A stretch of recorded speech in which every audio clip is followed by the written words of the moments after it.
War veteran, amputee and athlete Dave Henson knows Prince Harry well. In an honest interview with his friend 5 years on from his second Afghanistan tour, the Prince's irritations had dampened.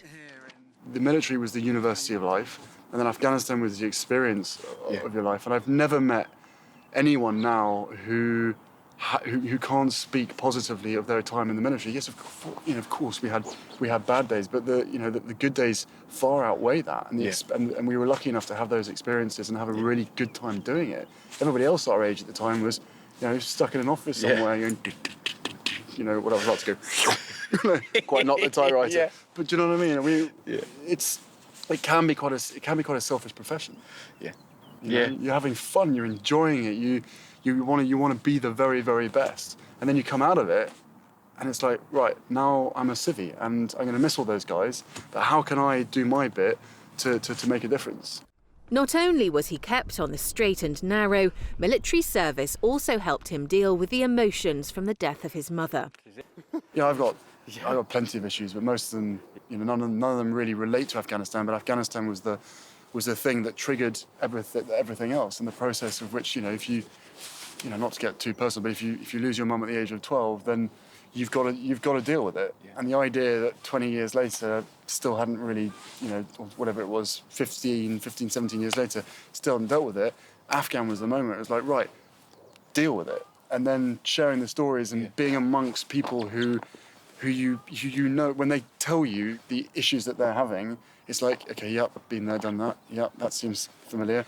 Yep. And you go through all these lists, you're like, okay, wow.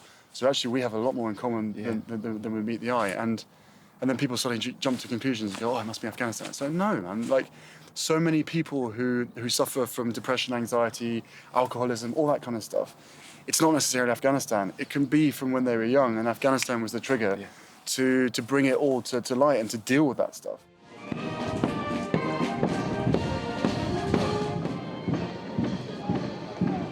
Seven years on from Prince Harry's graduation from Sandhurst Military Academy, and with 2 frontline tours under his belt, he had his sights on a new project. Having succeeded twice before in achieving his aims, it's hard to imagine he ever questioned his ability to do it again.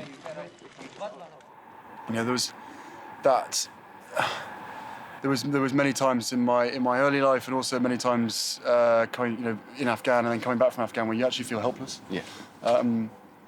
And being in the position that I'm in, I've always thought, if you can put your name to anything, and you've got a following, and you've got that belief, and you've got that credibility, let's say, then you can make anything happen for the greater good, for a wider audience of people. And once I plucked my head out of the sand post-Afghan, so yes, it had a huge life-changing moment for me as well. It's like, right, you are Prince Harry, you can do this, as long as you're not a complete tit, then you're going to be able to get that support because you've got the credibility of 10 years service, and therefore you can really make a difference.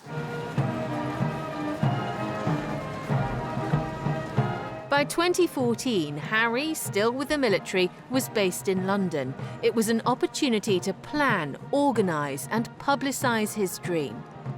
The year before, he'd visited the Warrior Games in Colorado and was inspired by the power of sport in the process of the recovery of wounded troops.